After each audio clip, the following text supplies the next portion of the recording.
lukso ng dugo na hindi ko nararamdaman sa ibang batang pumunta rito.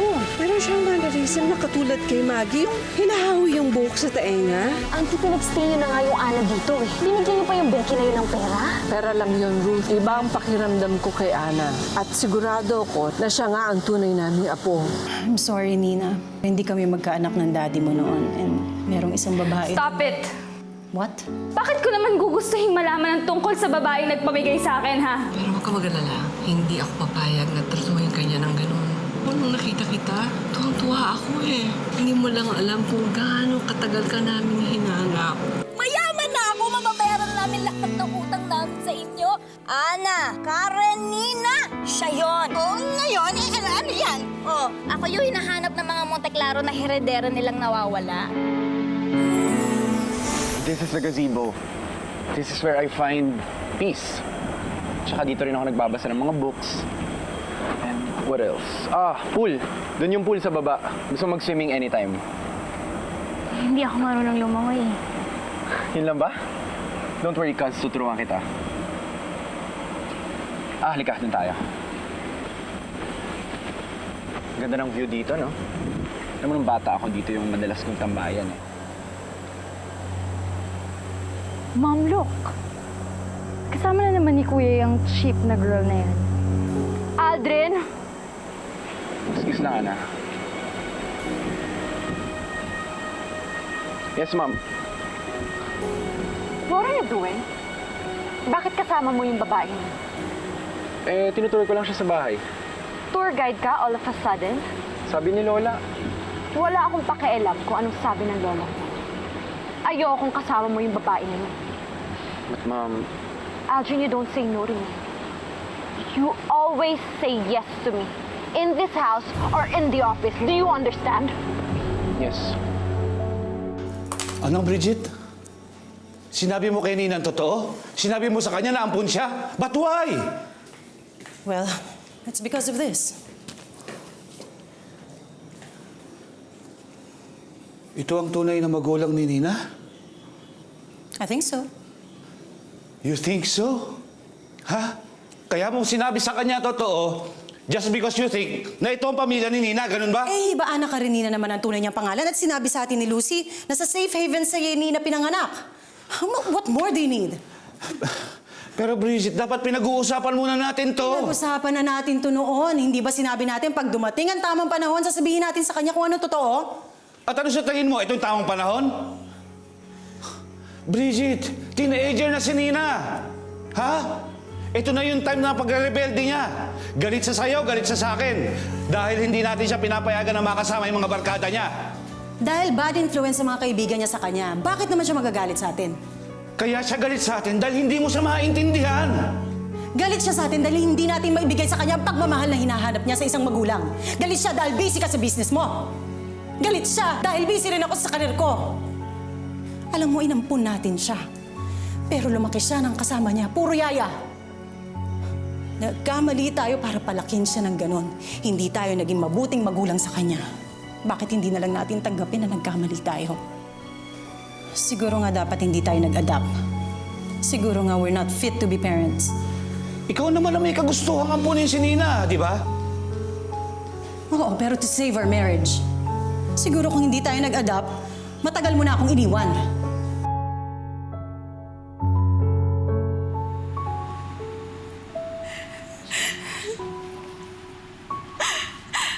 Ana Karenina, this is about your mom.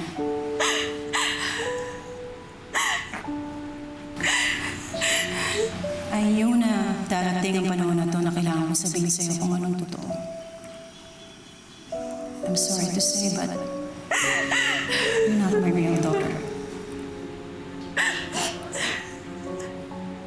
Hindi kami magkaanak ng daddy mo. We thought of adopting. Kaya pala. Kaya pala.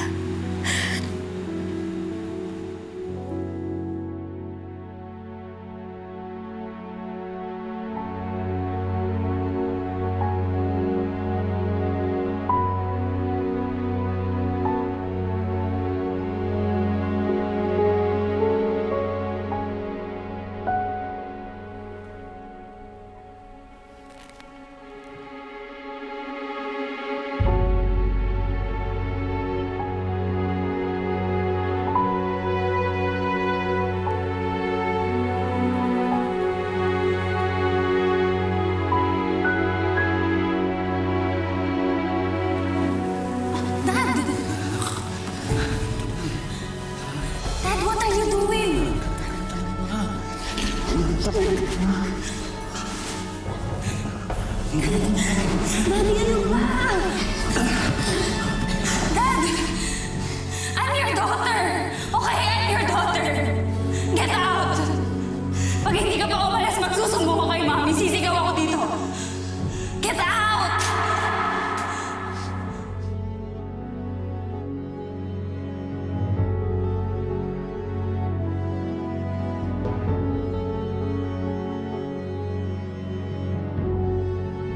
Kaya pala.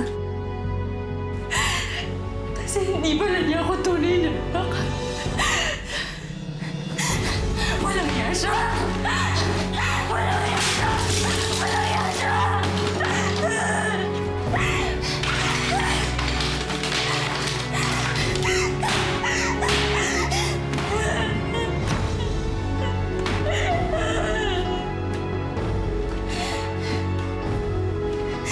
Kasalanan niyo to! Kasalanan niyo to! Kasalanan niyo to! Kasalanan niyo to!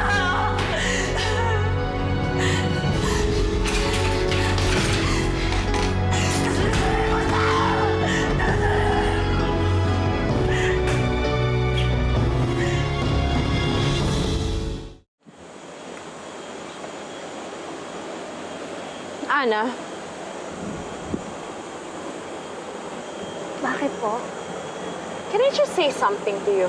Ma, bakit hindi mo kaya tagalugin? Baka hindi naman kasi niya tayo maintindihan. Magkaintindihan tayo, Ana. Hindi porket tinanggap ka ni Auntie Carmela, ay welcome ka na sa bahay na ito. Kung sila naloko mo, kami hindi. Alam namin na peke ka. Kaya maghintay-hintay ka lang dahil pinapaimbestigahan na kita. At kapag nakakuha kami ng ebidensya na impostor ka lang, ako mismo ang kakaladkad sa'yo palabas. Naiintindihan mo? At huwag na huwag kang magsusumbong sa lola-lolahan mo. Dahil kapag tinanong niya ako, i-deny ko. Sasabihin ko na nagsisinungaling ka. Tingnan lang natin kung sinong paniniwalaan niya sa ating dalawa.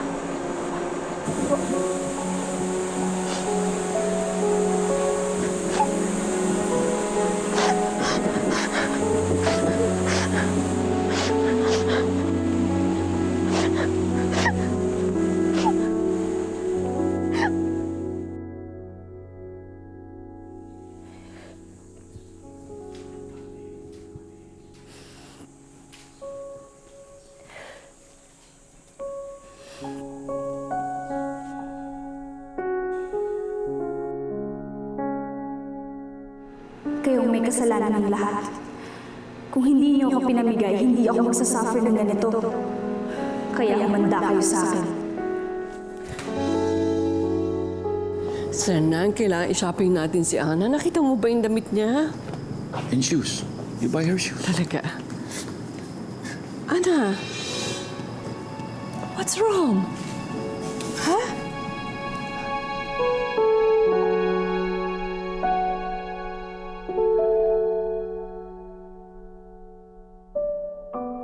What is it, Iya?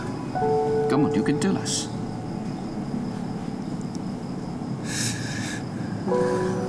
Wala po. Paano wala? Umiiyak ka. Namimiss ko lang po yung nanay ko.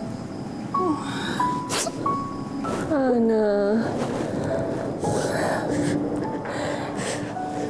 Alam mo, pwede mo siyang papuntahin dito. Sana, is that possible?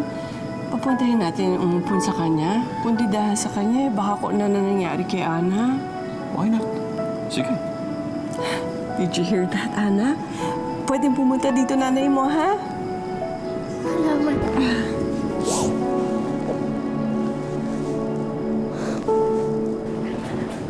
Ma'am Carmela, may naghahanap po sa inyo eh. Sino? Ang sabi, apo nyo rin daw po. Ana Karenina din po ang pangalan. Kung ganun ba, Lorda? Yung aliwala! Kayo po ba yung Lola Sernan ko? Ay! Ay!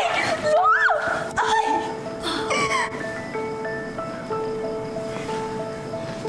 Kayo po ang lola ko? Ang ganda! Hello po! Karen. Ana Karenina po yung pangalan ko.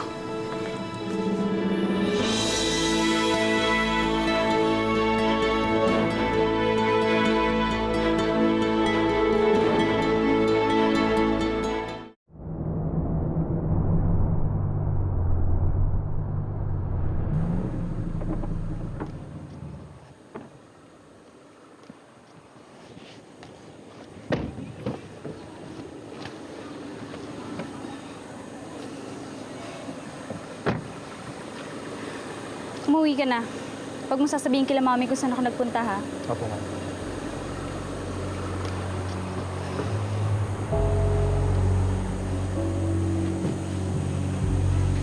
Ano pong kailangan nila?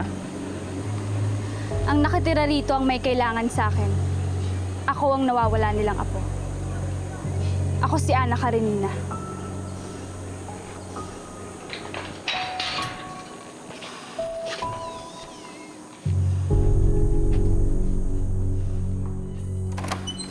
Nina?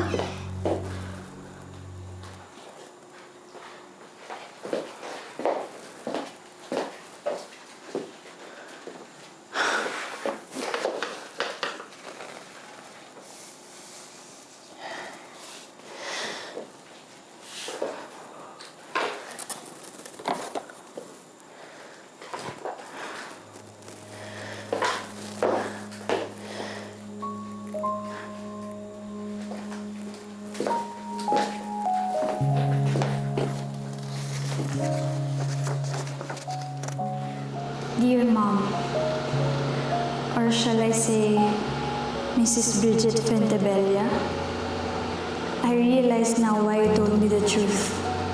It's because you don't want me anymore. Dahil gusto mo, bumalik na ako sa totoo kong pamilya. I am now a burden to you and Daddy, or Mr. Lucas Fentebella. Now is also the time to tell you why I'm rebelling. Kung bakit ako difficult, kung bakit ako laging sumasama sa friends ko. Because I never felt that you really loved me. Noon ko pa nararamdaman that I was just like a doll to you both. Bibihisan, susuklayan, paglalaroan, tapos iiwan pag pinagsawaan. That's what I felt all these years. And now I know the reason why. Dahil hindi niyo pala ako totoong anak. Kaya ngayon, pupuntahan ko yung totoo kong pamilya. Who knows? Baka makaramdam ako rin ng matagal ko nang hinahanap. Your daughter. Your adopted daughter. Nina. P.S. I was really like a doll to Daddy. Kaya one time, pinasok niya ako sa room ko to play with me. Yes, Mom. Your husband tried to molest me.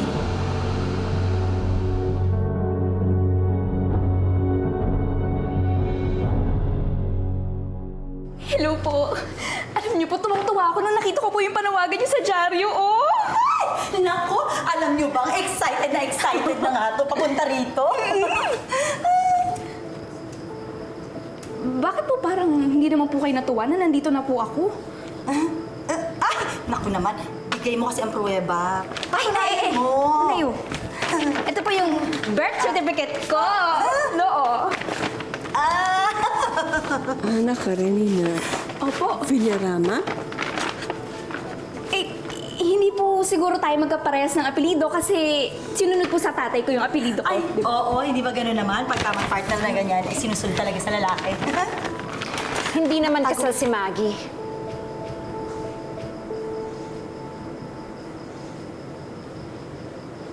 So, sinasabi niyo pong bastarda ako? Wait. This has gone too far. Ikaw, sino ka? Ay, ako dancer ako sa club. Ako nagpalaki dito sa batang to na matustusan ko. What? Dancer ka sa club? Oo nga, yung sabi ko, bakit? Sexy pa naman ako, di ba? Paano mo nasabi na anak siya ni Maggie? Ay, kasi ganito yan. Si Maggie at saka yung kaibigan ko si Melba, nagkakilala sila sa Safe Haven. Alam mo, doon dinadala yung mga nabubuntis ba, tapos iniwanan ng lalaki. Eh kasi to si Melba, iniwan. To si Karen sa kanya, tapos kailangan na umalis dahil meron siyang hapon na jowa. Alam mo, hindi na nakabalik yung kaibigan ko yun. Dahil pinatay nung yakuza na boyfriend niya. Alam niyo ba, napakalaki na hinirap sa batang ito dahil napakamaiyakin ito ng sanggol. At hindi lang yun. Ututin pa to. Arte mo na lang. Pero tignan niyo naman. Materialis Vertes. Napakaganda. Lumaking maganda. Hindi halata na laging sira ang tiyan. Di ba, anak? Kaso may problema tayo eh. May nagpakilala ng anak ni Maggie. Si Ana.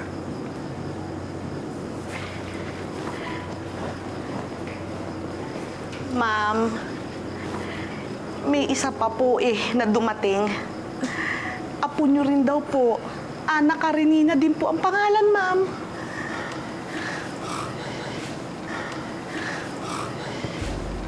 Good afternoon.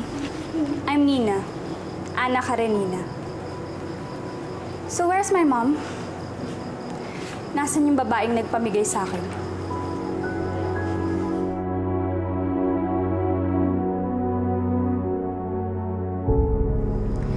Didn't you guys hear me?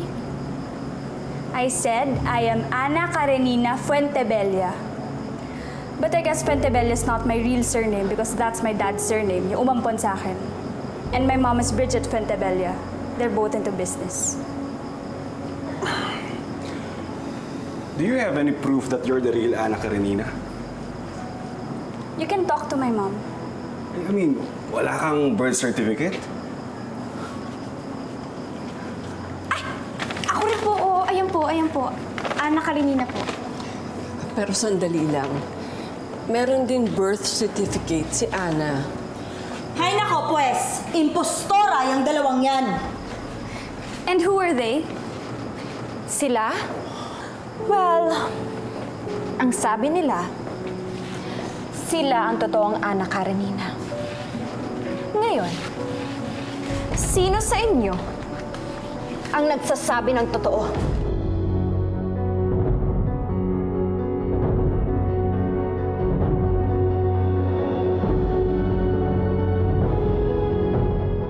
Ready niyo yung mga papeles at pipirmahan ko. Lucas! O, nagkakaubusan na ng tablet, kaya kailangan na natin ng shipment. Ano ba, hindi mo ba nakikita? Hindi mo ba nakikita na... Baba mo yan! Baba mo! Ano bang problema mo? Nakadilig ka, pangit ka. Ha? Bakit ba? Ano bang ginawa ko? Pati ba naman siningan? Ginagawa mo! Ano? Hindi ka makasagot kaya sa ganito tao! Yan, confession ng anak mo. Nakakadiri ka, Lucas. Pinalampas ko na lahat ng papababae mo. Tapos yung batang pinalaki natin na parang sarili natin, ha? Hindi mo pinalampas! Bridget, hindi totoo to. Nagsisinungaling si Nina. How can she lie about something like this? Ha? Tell me. Bridget, ilang beses na ba nagsinungaling sa atin si Nina? Yung sinasabi niya nag-aaral siya, 1 linggo na pala siyang hindi pumapasok. Paano mo i-explain yung pangungupit niya ng pera sa atin? At yung minsan nagpaalam siya na may retreat sa school. Nasaan siya? Hindi ba't nasa Boracay kasama ng mga barkada niya? Lucas, this is different. Alam mo, Bridget, gumaganti si Nina dahil sinabi mo sa kanya ang totoo. Galit siya sa atin, kaya gusto niyang magkasira tayo. Now look at you. Sinusugot mo ko't inaaway mo ko. Wala naman akong kasalanan. Lucas, pag mapatunayan ko na totoong binibintang sa'yo ni Nina, I will sue you. Pakukulong kita. Tandaan mo yan.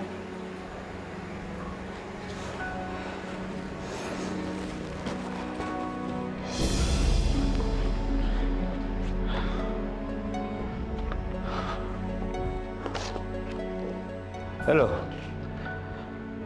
Ano, narinig mo? Walang makakaalam nito, okay? Naintindihan mo? O sige na, ayusin mo na yung papeles.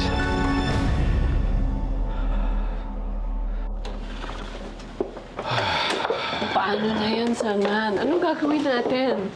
3 silang nagsasabi na sila ang tunay na Ana Karenina. Well, lahat sila fake. At isa lang ang habol nila. Pera. I don't think yun ang habol ni Nina. She looks well off. At saka si Ana. Ayaw nga niyang maiwan dito eh. I don't think pera din ang habol niya. Auntie, arte niya lang yun para maawa kayo sa kanya. And obviously, she's succeeding. How about yung Karen?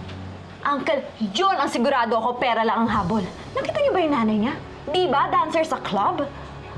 Sir Nan, what are we going to do? Paano natin malalaman kung sino tunay na apo natin? Sino sa kanilang tatlo ang tunay na Ana Karenina?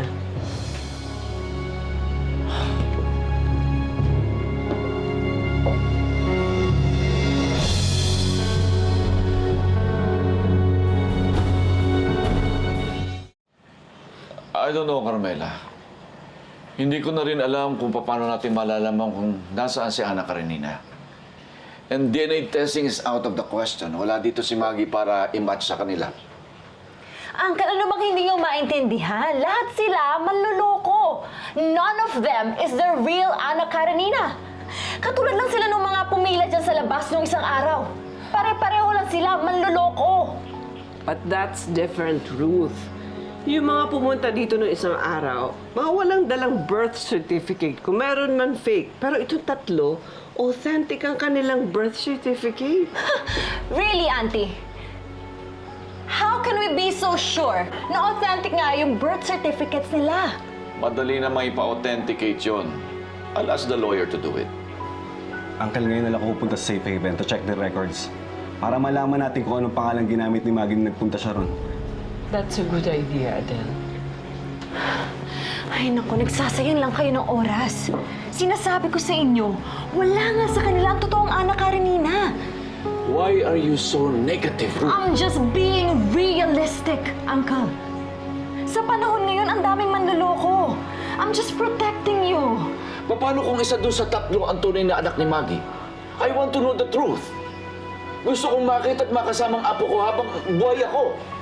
In the meantime, anong gagawin natin, Sir Nan? Let them stay.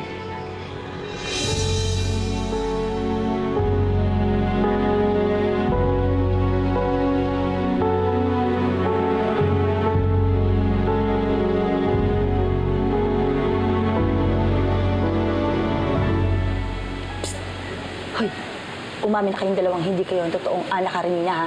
Dahil itong si Karen ko ang totoo. O ano? Bakit wala kayong masabi? Natatakot na kayo, no? Palibhasa kasi alam nyo na, natalo kayo agad. Dahil ako ang tunay na Ana Karenina. Eh kung gusto nyo, para magkaalaman na, pakuha na tayo ng dugo. Oh, walang reaksyon agad. Halatang nagsisinungaling kasi kayong dalawa eh, di ba? Don't you dare accuse me of being a liar. Hoy! Hoy! Hoy! Huwag mo ko ini-Ingles. Ang dami ko na yung shot ang foreigner. Sanay ako sa Inglesan. Whatever. Ano ang sabi niya na eh? Maintindihan ko rin. O eh, ikaw. Bakit ang tahimik mo? Masyado mo naman tinanggap yung pagiging sinungaling mo. Hindi ako marunong magsinungaling. At wala din akong interes na patunayan na ako yung tunay na Ana Karenina. Dahil mas mahal ko yung nanay na nagpalaki sa akin. Kung gusto niyo magpaligsahan, kayo na lang.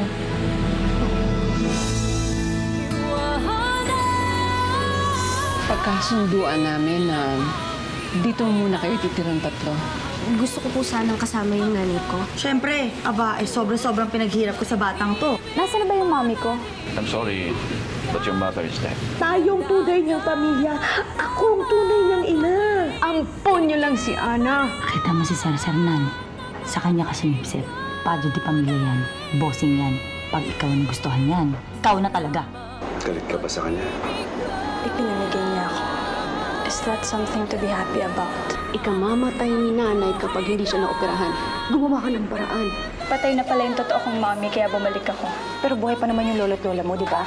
Ayaw ba nila sa'yo? Isa lang naman may gusto sa akin eh. Asawa mo. Manang Berta, miss, halika lang. Uy, miss! Manang Berta!